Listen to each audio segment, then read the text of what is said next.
예, 칼칼한 인문학 이어갑니다. 예, 오늘은 문사철 얘기를 좀 해볼까요? 문사철. 문사철이라는 말 들어보신 적 있을까요? 아마 누군가에게는 굉장히 익숙한 말인데 또 처음 듣는 생소한 분도 있을 거라고 봅니다. 문사철. 예, 문학, 사학, 철학을 말합니다. 예, 문사철. 흔히 인문학을 문사철의 학문이다 이렇게 얘기합니다. 네.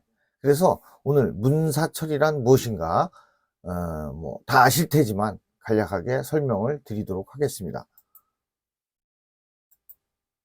우선 문학입니다. 예, 문학은요, 여러분들 뭐 문학하면 어떤 게 생각나세요? 시가 생각나세요? 소설이 생각나세요? 예, 맞습니다. 시도 문학, 소설도 문학입니다. 인간의 사상과 감정을 언어와 문자로 표현한 것이 문학이다. 이렇게 얘기할 수 있겠죠. 네. 시 문학이죠. 문학의 정수죠. 정수라는 게 뭐죠? 문학의 꼭대기라는 거죠. 가장 완벽한 문학의 형태. 이것이 시다라고 할 수 있습니다.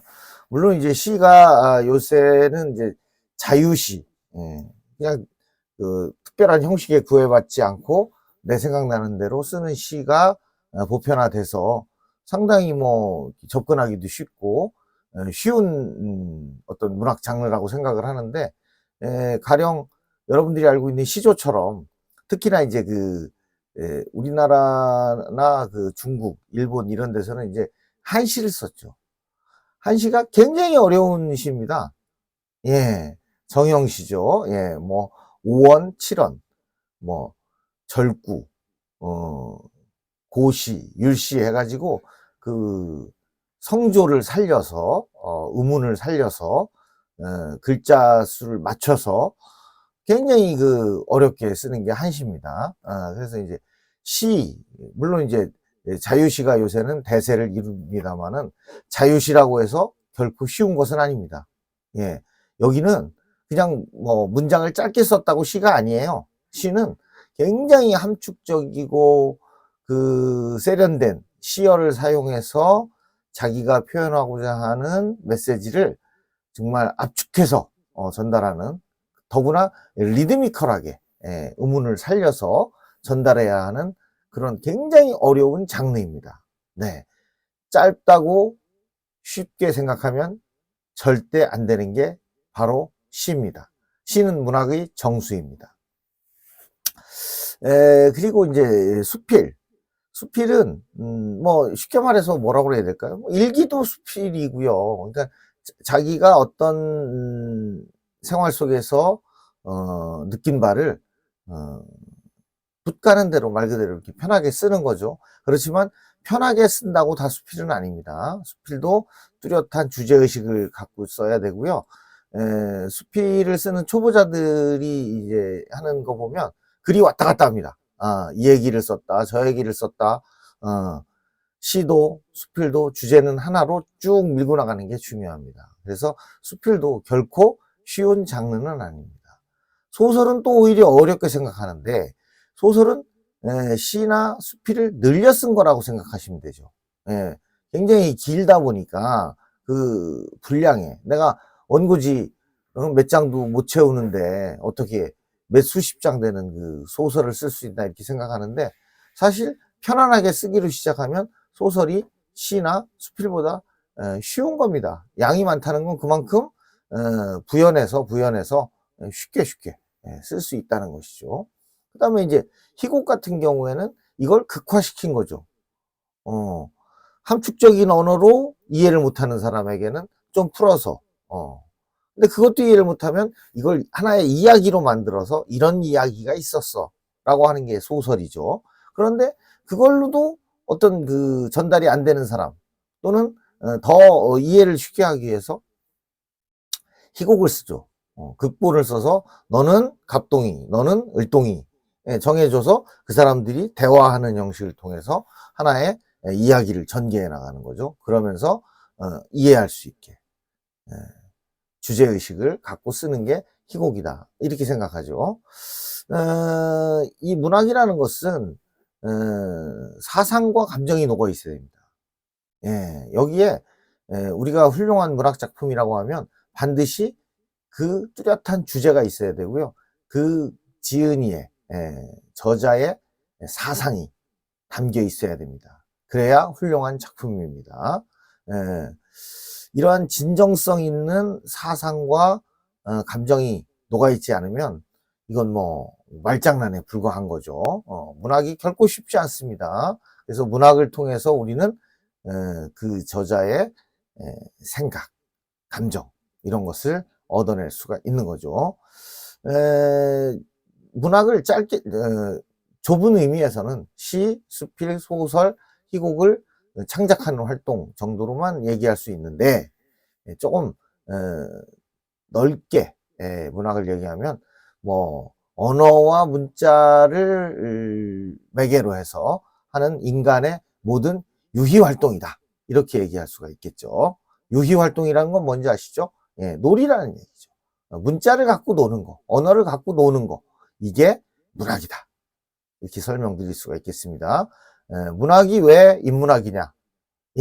여긴 사상이 있기 때문에 그렇습니다. 그 사람의 철학이 녹아있고 그 사람의 감정이 녹아있기 때문에 그리고 반드시 뭔가 깨우치게끔 하는 메시지가 있기 때문에 문학은 인문학의 정수입니다. 자, 사학 보시겠습니다.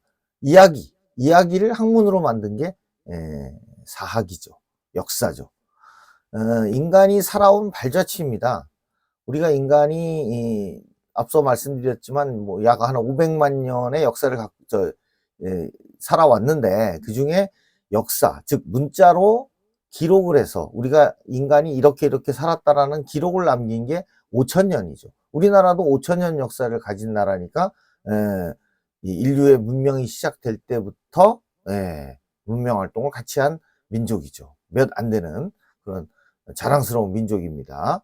그래서 이 역사의식은요, 직선적인 세계관과 순환적인 세계관이 있다는 점을 좀 주목하셔야 됩니다. 우리는 지금 이제 그 전 지구가 대단히 서구화된 삶을 살고 있죠. 서구화된 서양인의 의식 속에서, 서양인의 문화 패턴 속에서 우리가 살아가고 있죠. 뭐 지금 당장 우리가 입고 있는 옷, 뭐 두발, 뭐 이런 거 다 서구화된 거 아니겠습니까? 그래서 우리는 이제 그 대단히 서구화된 환경 속에서 살아가고 그러면서 한국인의 또는 동양인의 독특했던 세계관도 빠르게 서구화되고 있지요. 이 제가 여기 밑에는 원형을 그려놓고 여긴 직선을 그려놨는데 이 직선적인 사고가 바로 제가 말씀드린 서구적 사고관이라고 볼 수 있습니다. 그냥 일렬로 쫙 나가는 거죠. 역사를 한 줄에서. 그래서 지금을 기준으로 이전은 과거, 앞으로는 미래라는 직선상에서 내가 현재에 머물렀다 나가는 이런 세계관을 갖고 있죠. 이에 반해서 동양인들의 역사관은 순환적입니다. 동양인들의 역사관은 대단히 순환적이다. 봄, 여름, 가을, 겨울 다음에 다시 봄이 오고, 생로병사에 이어서 다시 태어나고, 윤회적인 거. 그 다음에 자연에서 왔다가 생을 살다가 자연으로 돌아간다. 뭐 이런 거. 그래서 아주 쉽게 말해서 이제 서기 몇 년부터 몇 년, 서기 그 서양인들이 쓰는 역사관은 일직선에서 숫자가 계속 더해져서 나가는 그런 거지만 동양인들은 한국을 비롯해서 뭐 중국도 그랬고 갑자, 을축, 병인, 정묘에서 10개의 천간, 12개의 지간을 묶어서 60갑자를 만들죠. 60개의 천지간을 만드는데 이것이 끝나면 다시 뭐가 되죠? 다시 갑자로 시작하죠. 그래서 계속 60개가 순환하는 거죠. 이런 역사관을 가지고 있죠. 그래서 불교의 윤회사상이라든가 그 도가사상 같은 거, 자연에서 왔다 자연으로 돌아간다, 이런 것들이 다 순환적인 역사관에서 비롯된다고 할 수 있습니다. 자, 역사 얘기 대충 이렇게 드렸고요. 철학은 뭡니까? 인간이 어떤 생각을 하느냐, 어떤 생각을 하면서 살아가느냐, 이게 철학인 겁니다. 저 사람은 철학이 없어. 그건 뭐예요? 생각이 없어. 그냥 아무 개념이 없어. 이런 얘기인 거죠. 굉장히 모욕적인 얘기입니다. 그리고 이제 이 개인의 성격은, 생각, 사유는 대단히 개인적인 것 같으면서도 그 시대에 처한 환경에 영향을 받지요. 예를 들어서 지금 21세기 대한민국을 살아가는 사람들의 머릿속을 지배하는 두 가지 가장 철저한 사상이 뭡니까? 첫째는 민주주의죠. 과거에 왕정이나 황제정을 했던 때는 내가 그 국가의 부속품에 불과하고 왕의 부속품에 불과한 왕이 이 세상의 주인이라고 생각하는 시대였다면, 지금 민주정 시대에서는 그런 게 어디 있습니까? 내가 이 나라의 주인공이고 모든 주권은 국민으로부터 나오는 건데, 이런 세계관. 그 다음에 또 하나는 뭐있죠? 예, 자본주의죠. 예, 돈이 세상을 지배한다. 사유재산이 무한 경쟁 시대다. 이런 의식들이 대한민국 사람들의 의식을 지배하고 있죠. 이게 철학입니다.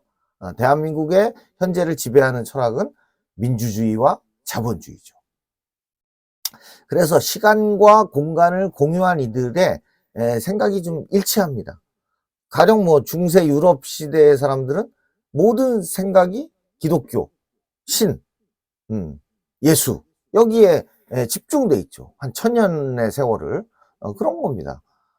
그 시대를 살았고 그 지역에 살았던 사람들은 그 생각이 공유되는 거죠. 그다음에서 이제 그러면서 중간중간에 역사의 반전을 일으키는 새로운 생각들이 출현을 하죠. 뭐 예컨대 중세 유럽의 그 사상을 지배하던 기독교 제일주의를 벗어나게끔 한 것이 르네상스고, 또한 종교 개혁이고, 기독교 개혁이죠. 뭐 이런 것들, 이런 새로운 선각자들에 의해서 시대의 흐름, 철학의 흐름이 바뀌는 거죠. 그래서 철학이라는 것은 그 사람이게끔 하게 하는 그런 정체성을 갖게 하는 학문이죠. 예. 가치관을 형성해 주는 것이 바로 철학이다. 그 사람의 철학을 보면 그 사람의 가치관이 나오는 거죠. 예. 모든 학문의 출발점. 나는 무엇인가? 라는 출발점부터 철학은 시작된 거죠. 예. 아시겠죠? 그 다음에 인류가 관심을 둔 최초의 학문이다. 이 점도 부인할 수가 없습니다. 이 인류가 처음 학문을 시작한 것이 바로 철학입니다. 누군가는 그렇게 얘기했습니다. 인류가 철학만 갖고 있을 때가 가장 행복했었다 라고 말하는 분들도 있습니다. 자, 정리할까요? 문사철, 문학, 역사, 철학은 이게 같이 돌아갑니다. 나는 문학 전공자니까 문학만, 나는 역사 전공자니까 역사만, 나는 철학이니까 철학만. 택도 없는 소리죠. 그 시대, 조선시대 사람들의 그 성리학이라는, 그 충과 효라는 의식을 이해하지 못하고 조선 사람들의 문학 작품을 이해할 수 있을까요? 천만의 말씀입니다. 이해를 못합니다. 예. 우리가 그 중고등학교 국어 시간에 배운 그 많은 그 문학 중에, 특히 이제 시 같은 경우에 일제강점기 때의 작품들이 많거든요. 그만큼 울분이 많고, 그 당시의 역사를 이해하지 못한다면 그 작품이 주는 메시지를 이해할 수가 없는 겁니다. 그 사람이 갖고 있는 어떤 철학적 정체성을 이해하지 못하면, 그 작가를 이해하지 못하면 작품을 이해할 수가 없는 거죠. 그래서 이 문학, 사학, 철학은 한 톱니바퀴로 돌아가는 하나의 유기체다. 이렇게 생각을 하시면 됩니다. 선후와 우열이 없습니다. 어느 것이 앞이고 어느 것이 뒤다. 어느 것이 위고 아래다. 이런 게 없습니다. 문사철은 하나인 듯 셋이고 셋인 듯 하나다. 이렇게 생각하시면 됩니다. 그리고 인문학을 공부하시려면 반드시 문, 사, 철을 함께 공부하셔야 됩니다. 저는 역사 공부가 그중 좀 선행돼야 된다. 이런 생각을 갖고 있습니다. 자, 오늘은 여기까지입니다. 고맙습니다.